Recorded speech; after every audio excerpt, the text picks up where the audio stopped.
Yung mga idol, musta? Mandrik mga sport, sabi nga pala. Ating usapan, breaking news, Barangay Hinebra, Greg Slaughter, kumpirmado magbabalik sa Hinebra, Athlete Norio, bagong Hinebra coach. So kahapon lamang po, ang 50 season ng ating liga mga idol. Masasabing naghaharap na rin ang Macau Blackbirds kontra sa kupunan ng Converge. Masasabing dito na natin makikita muli kung gano'n nga ba kahanda ang ibang kupunan para makakarap ang ibang team. Panalo na rin ang Converge unang laro sa nasabing player na si Mikey Williams, habang upunan ng ating Barangay Hinebra, March 20 pa rin ang kanilang nag-schedule mga idol ng ating Jenkins, kung saan masusubukan na rin kung gano'n na nga ba kalakas ng ating Barangay Hinebra. Sabik na nga rin ang lahat na makita muli ang punan ng ating Barangay Hinebra. Talagang magandang sinyalis na nga ba ito dahil balak na rin sa nasabing player na si Greg Slaughter na magbabalik sa Hinebra ngayong season. Alam na nating lahat mga idol, nire-recruit ang nasabing big man na si Greg Slaughter sa upunan ng Barangay Hinebra. Mas kinakailangan pa rin na may big man ang mga katamdin na may Japet Aguilar. Ang gusto sana ang magiging big man ay walang iba kundi ang ex-Hinebra big man na si Greg Slaughter.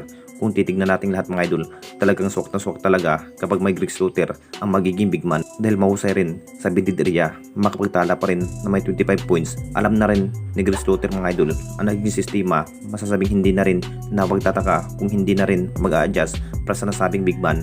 Marami pa rin ang nasasabi mga idol, waiting na nga rin ang nasabing big man kung saan kumpirmado magbabalik sa upunan ng Barangay Hinebra ang nasabing big man. Magugulat pa rin ang lahat dahil kukuhanin muli ang nasabing 7-footer na si Greg Slaughter. Isa na nga yan ang pinaghahandaan ng TNT Tropang 5G na may bulbul mga idol, kung saan makakaharap pa rin ng ating Barangay Hinebra sa malalakas na TNT Tropang 5G, kung bakit mas kinakailangan huhugot muli ng bagong veteranong big man.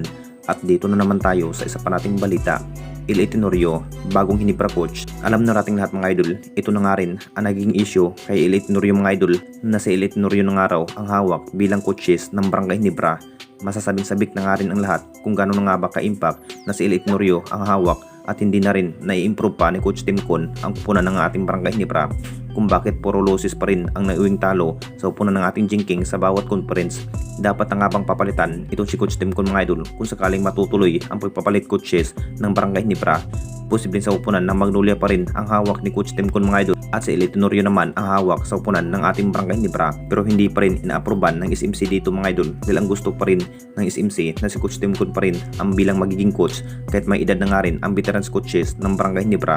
Hindi pa rin inaaproban na si Athlete Norio ang hawak sa upunan ng Barangay Hinebra, pero masusubukan na rin ang magiging performance ni Coach Tim Con mga idol bilang coach ng Barangay Hinebra kung sakaling hindi pa rin magtatagumpay ang upunan ng ating Barangay Hinebra dito mga idol ngayong paparating na Commissioner Cup. Malaking impact pa rin kay Coach Tim, baka action na nga rin ng SMC, posibleng papalitan ng bagong coaches ng Barangay Hinebra at si Athlete Norio ang gagawing coach ng Jenkins next season. Anong masasabi ninyo mga idol tungkol sa ating video?